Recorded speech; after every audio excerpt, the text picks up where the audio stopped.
Good afternoon. Kain tayo.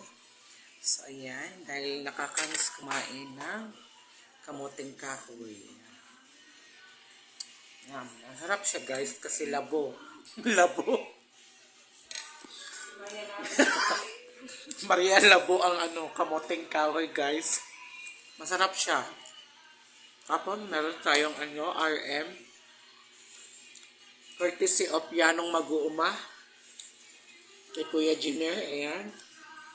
Located at Bagong Taas. Ayan, masarap siya, guys. Tikman natin siya.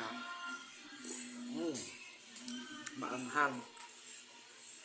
Masarap siya ipare sa kamuting kahoy.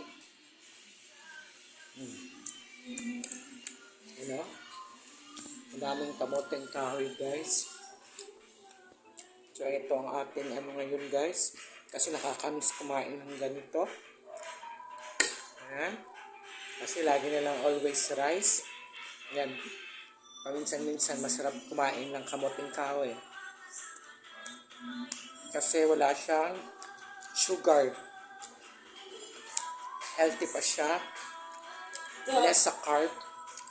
Ayoko ng diabetes. Matod pa ni Madam Ems. Hello, diabetes. So ngayon, goodbye diabetes muna ang lola. Kaya kakain muna ako ng kamuting kahoy, guys. Ayan.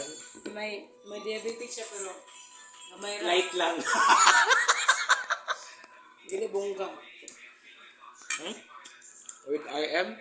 Courtesy of Yanong Mag-uuma. Istorya isang kamot, be. Nga.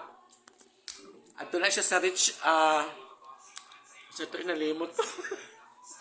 Thank you guys. Thank you for watching. Bye-bye.